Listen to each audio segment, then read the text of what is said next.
പരിശുദ്ധ അമ്മ അവിടുത്തെ പുത്രനായ ക്രിസ്തു വഴി മനുഷ്യരിലേക്ക് അനവധിയായ അനുഗ്രഹങ്ങൾ ചൊരിയും എന്നതിന് ഏറ്റവും വലിയ ഉദാഹരണമാണ്. മറിയത്തിന്റെ വാക്കുകൾ അനുസരിച്ച് പുത്രനായ ക്രിസ്തു കാനായിലെ കല്യാണ വീട്ടിൽ ആദ്യമായി പ്രവർത്തിച്ച അത്ഭുതം.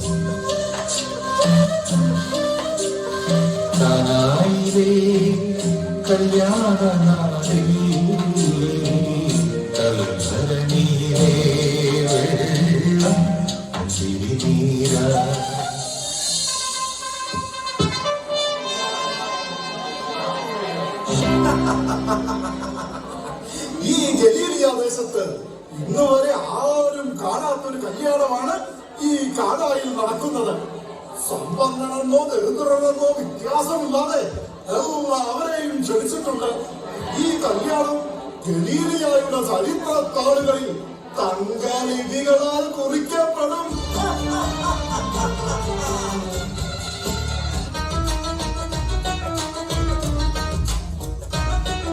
ശാലോം സഹോദരിമാരെ, ശാലോം. നൃത്തം ചെയ്യാൻ വന്നവരല്ലേ? വേഗം അകത്തേക്ക് ചെന്നോളൂ. ഞങ്ങൾ നൃത്തം ചെയ്യാൻ വന്നവരല്ലേ? സദ്യ വിളമ്പാൻ കുറച്ച് ആളുകൾ കൂടി വേണമെന്ന് പറഞ്ഞിരുന്നു. വിളമ്പാൻ വന്നവരാണല്ലേ? എങ്കിൽ വേഗം അപ്പുറക്കരവരയിലേക്ക് ചെല്ലൂ.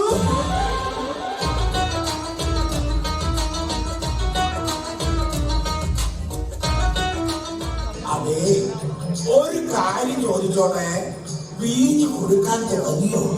വീഞ്ഞ് വീഞ്ഞ് ഇല്ല, അതങ്ങനെ വാരിക്കോരി വിളമ്പാനുള്ളതല്ല.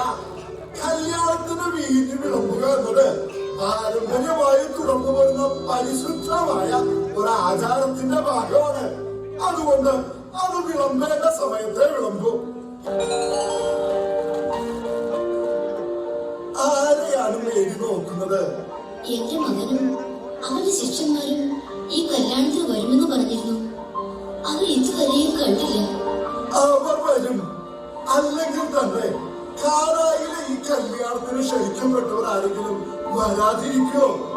ഈ കല്യാണത്തിൽ പങ്കെടുക്കുക എന്നുള്ളത് തന്നെ ഒരു വലിയ കാര്യമല്ലേ?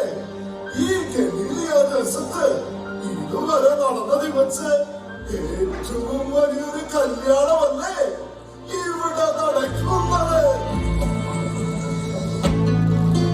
മേരി, നിന്റെ മകനെയും ശിഷ്യരെയും പ്രത്യേകം ക്ഷണിച്ചിരുന്നു. എന്നിട്ടും അവർ എത്തിയില്ലല്ലോ. അവൻ വരും, വരാതിരിക്കില്ല. വരുമെന്നാണ് എന്നോട് പറഞ്ഞത്. മണവാളനും കൂട്ടരും വരുന്നു. അവർ നേരത്തെ എത്തുന്നു തോന്നുന്നു.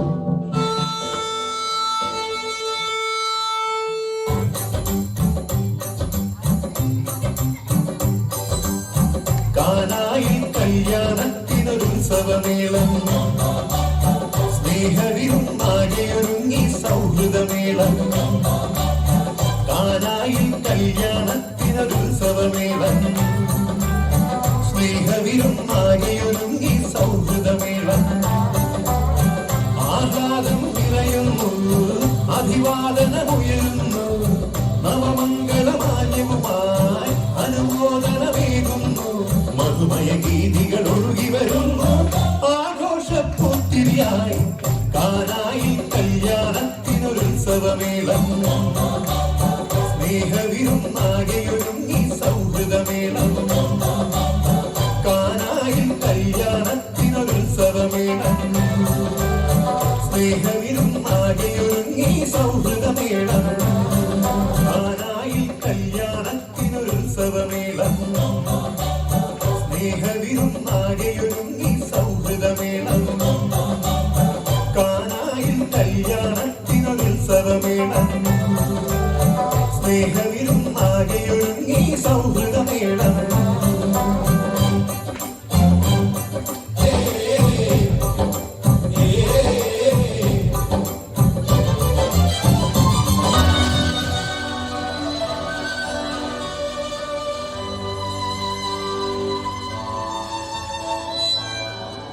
ശാലോം, ശാലോം. വരൂ, വരൂ. ഇതാരാണ്? ജെസ്സിയാക്ക് മനസ്സിലായില്ലേ? ഇത് മേരിയുടെ മകൻ യേശുവാണ്. യേശുവോ? യേശു, നീ ഈ അമ്മയെ ഓർക്കുന്നുണ്ടോ? എങ്ങനെ മറക്കാൻ കഴിയും? കുഞ്ഞുനാളും എന്റെ അപ്പനോടൊപ്പം ഈ വീട്ടിൽ ഞാൻ മരപ്പണി ചെയ്യാൻ വന്നിട്ടുള്ളതല്ലേ. യേശുവേ, ഇവരൊക്കെ എന്റെ ശിഷ്യന്മാരാണ്. എല്ലാവർക്കും ശാലോ. യേശുവേ, നിന്റെ അമ്മ നേരത്തെ ഇവിടെ എത്തിയത് ഞങ്ങൾക്ക് വലിയ അനുഗ്രഹമായി. കാരണം ഈ കല്യാണ വീട്ടിലെ എല്ലാ കാര്യങ്ങളും മേരി നല്ലതുപോലെ ശ്രദ്ധിക്കുന്നുണ്ട്. യേശുവും ശിഷ്യരും അകത്തേക്ക് ചെന്നു. അതെ, ഇനി ആഘോഷങ്ങളൊക്കെ ഒന്ന് മുറുകട്ടെ.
എന്താ അമ്മേ?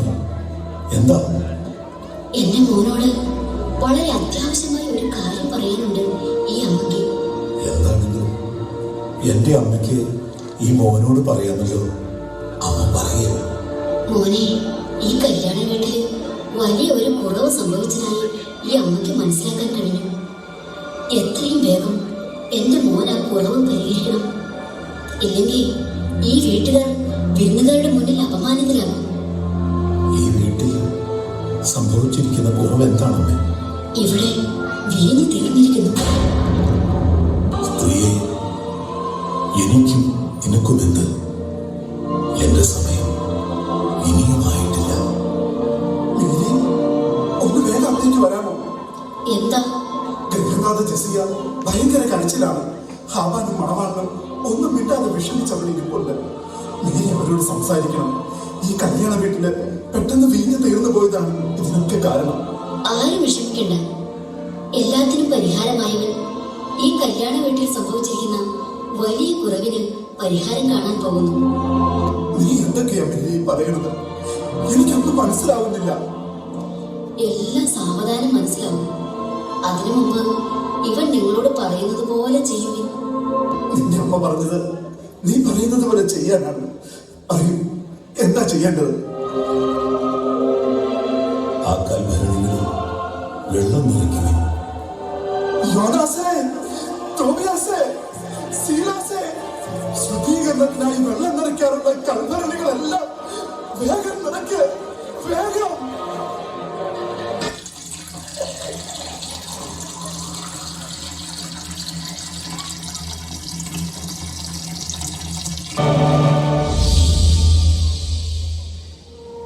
ഭരണികളിലെല്ലാം വെള്ളം നിറച്ചു കഴിഞ്ഞിരിക്കുന്നു.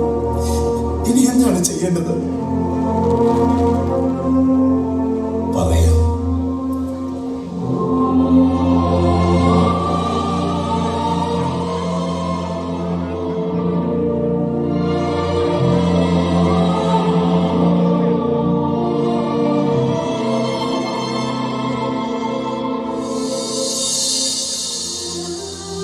ഇനി അത് പകർന്ന് കലവറക്കാരന്റെ അടുത്ത് കൊണ്ടുചെല്ലും.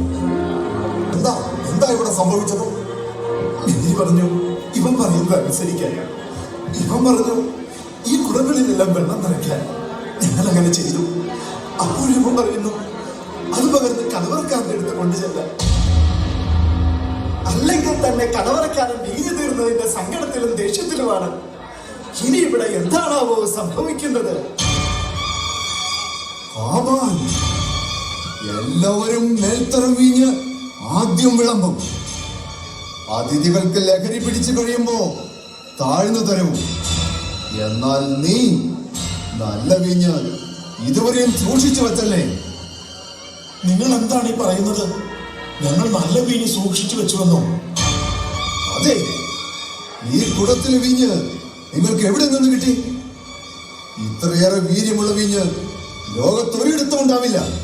ഈ വീഞ്ഞ് നിങ്ങൾ എവിടെ നിന്ന് കൊണ്ടുവന്നു? അറിയൂ.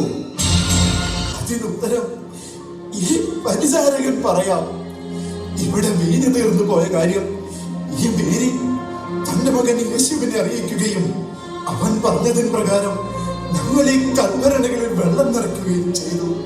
ഇതെന്തിനു വേണ്ടിയാണെന്ന് ആലോചിച്ച് നിൽക്കുമ്പോഴാണ് പെട്ടെന്ന് കൽഭരണികളിലെ വെള്ളം വീഞ്ഞായി മാറുന്ന കാഴ്ച കണ്ടത്. ഞാൻ അത്ഭുതപ്പെട്ടു നിൽക്കവേ ഇവൻ പറഞ്ഞു, അത് പകർന്ന് കലവറക്കാരൻ്റെ അടുത്ത് കൊണ്ടുചെല്ലാൻ. ഓ, എന്തൊരത്ഭുതം! എനിക്കത് വിശ്വസിക്കാനേ കഴിയുന്നില്ല. അമ്മ മേരി പറഞ്ഞതനുസരിച്ച് പുത്രൻ യേശു ഈ കല്യാണ വീട്ടിലെ വീഞ്ഞിന്റെ കുറവ് പരിഹരിച്ചിരിക്കുന്നു. മേരി, നിന്റെ പുത്രൻ യേശു ഒരു വലിയ അപമാനത്തിൽ നിന്നാണ് ഈ കുടുംബത്തെ രക്ഷിച്ചത്. ഈ നിമിഷം മുതൽ നിന്റെ പുത്രന്റെ വാക്കുകളും പ്രവൃത്തികളും ഞങ്ങൾ എല്ലാവരും വിശ്വസിക്കുന്നു.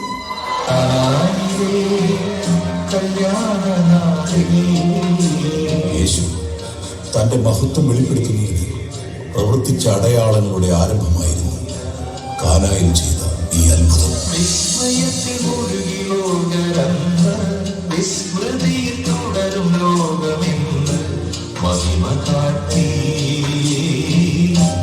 യേശുനാഥൻ. മഹിമ